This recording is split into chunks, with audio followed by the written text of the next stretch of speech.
Hey YouTube family, ever wondered what it's like to drink goat's milk?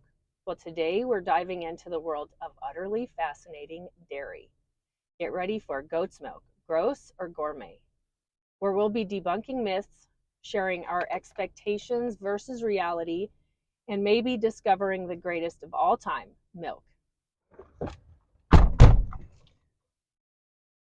So it's cold outside and it's noisy inside. So we're going to do this in the car. Sounds good to me. Okay, so welcome back to the Upcycled family. I'm Beth. Jesse? And today, this video is about challenging preconceived notions and embracing some maybe new experiences. Goat's milk. It's got a bit of a reputation, doesn't it? Does.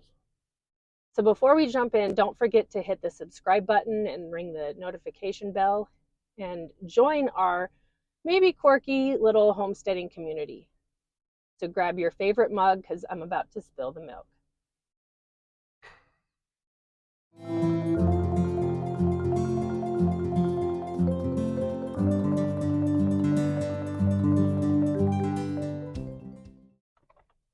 So when we first started talking about goats and goat's milk, well, we weren't living here yet, but I remember the first time hearing goats and goat milk coming from a beef background.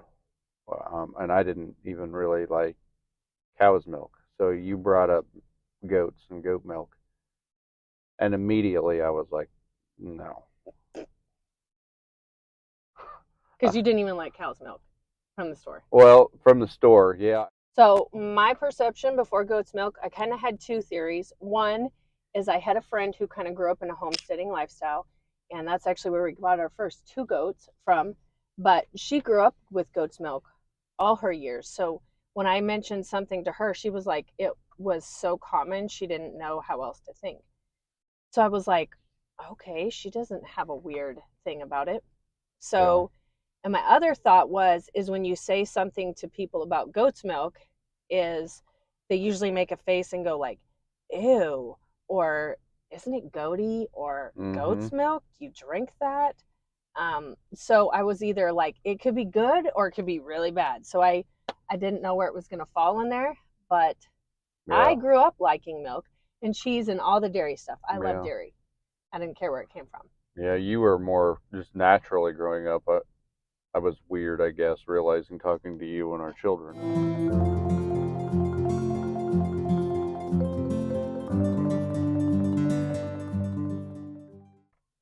So when you tell people we have milk goats, what typically do you hear people say to you?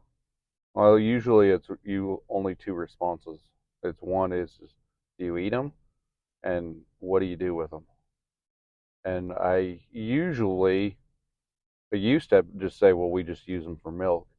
And then they're like, oh, well, and now we're doing goat's milk soap too. So I've added that in there as well. But the typical response, especially here in rural Kansas where we're at, it's like people are all cattle people. So their reaction is like, why? And what do you use them for? That's what I say. So I usually say either we have dairy goats or I say we have milk goats. And then people will automatically say, do you milk them? Well, I just said that they're milk or dairy goats. So they're usually always surprised, and then they're like, is it gross? They don't even ask if it's like good or bad. They just automatically ask the bad side. Like, is it goaty or is it gross? It's terrible. That's why we drink it. So that's usually what I run into. Yeah.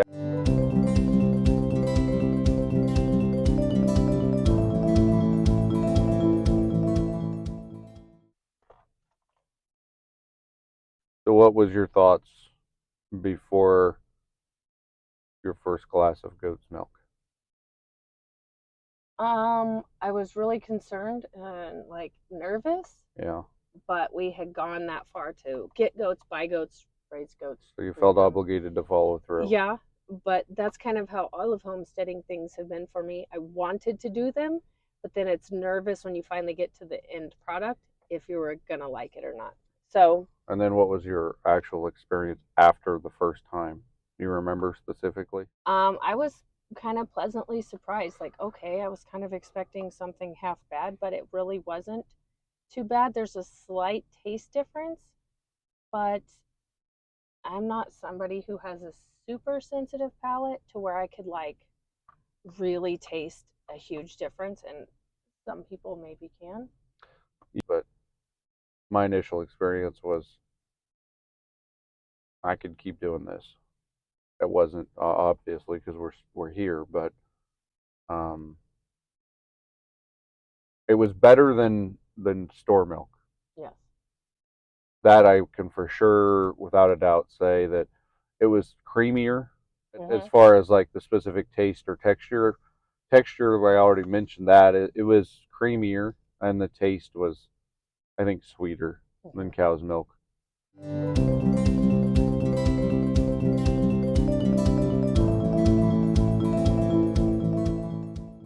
You want to go into some health benefits? Yeah, so that was really one of the reasons always wanted to do milk from the beginning, is because Yeah. I'm kind of a health nut. Those things really mattered to me. I wanted to know where our food was coming from and what was in it and what was not in it. And Hmm. where we're at in Kansas, you don't get raw milk that hasn't been processed unless you You got specifically to go know looking. somebody, Yeah. and it's really, really hard to find. So I wanted to be able to have those things, and even finding like a milk cow around here is almost impossible. So, It's difficult. but we did have an in on somebody who had milk goats. So that was kind of our way into milk to begin with. But I knew that I wanted A2 milk just because it's supposed to be better for your digestive system, not because anybody has any dairy sensitivities in our family, but I knew that it was supposed to be better for you, and that there was a lot of health benefits to drinking raw milk. I had read up and followed a lot of Weston A. Price stuff for years, and I knew that that was with young children, that was something that I wanted to do. And I can say all these years later, we have 6 kids ranging from 16 to 3. They don't have any cavities, like none. Um, and they have phenomenal teeth. When they go to the dentist, that's what they say. Like, these kids have really good teeth. And that's one of the benefits of drinking raw milk that hasn't been pasteurized and hasn't been um, homogenized, is the other word. So, Or cream separated. right, which that's the homogenization, I think. So Yeah. that's exactly what I wanted to find, and that's exactly what we found. So the health benefits, there are a lot.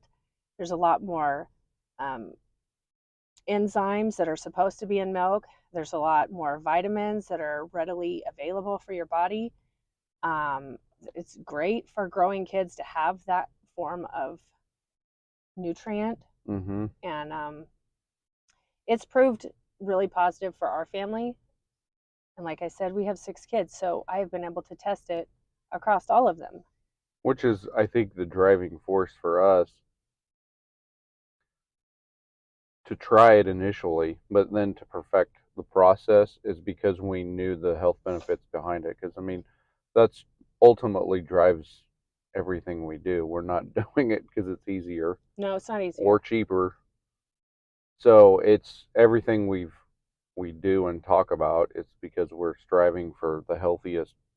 Better, more Yeah, quality. yeah, quality, better, like just the animals treatment to, but so pushing ourselves to continue to perfect our goat milking is all because of like what you're talking about, the health. I mean, I think if it wasn't healthier, I mean, we wouldn't be here. Right.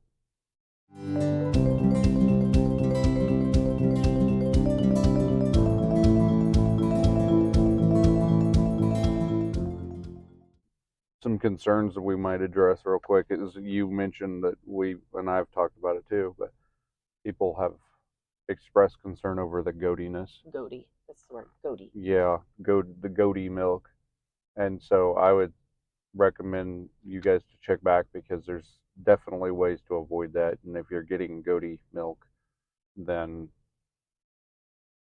follow us for more videos to address that because we've in my opinion, we've solved that concern. Like Yeah. we don't even think about goaty milk anymore No.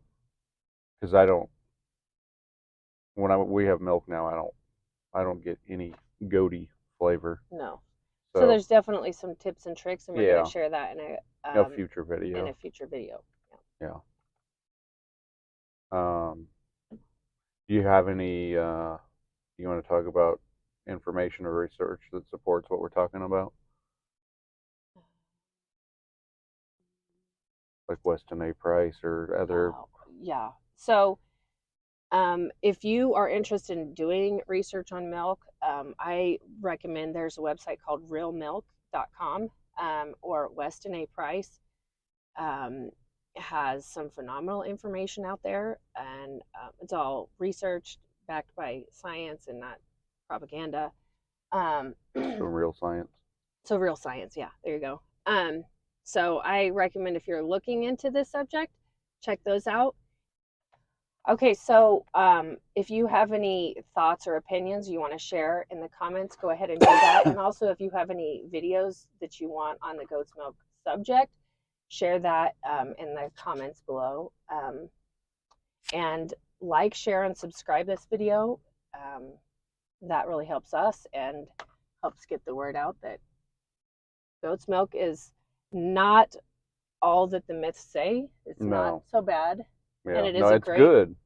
It's a great way to have a little bit of self-sufficiency and knowing where to get your milk. And most people have the space for a goat. I mean, if you got a lot of, I mean, it doesn't take very much space to have a goat, so that way you can reap the benefits of goat milk. Right. Unlike cows, sometimes you need a lot of space. All right, that's it. So thank you for watching, and we'll see you next time. Cheers.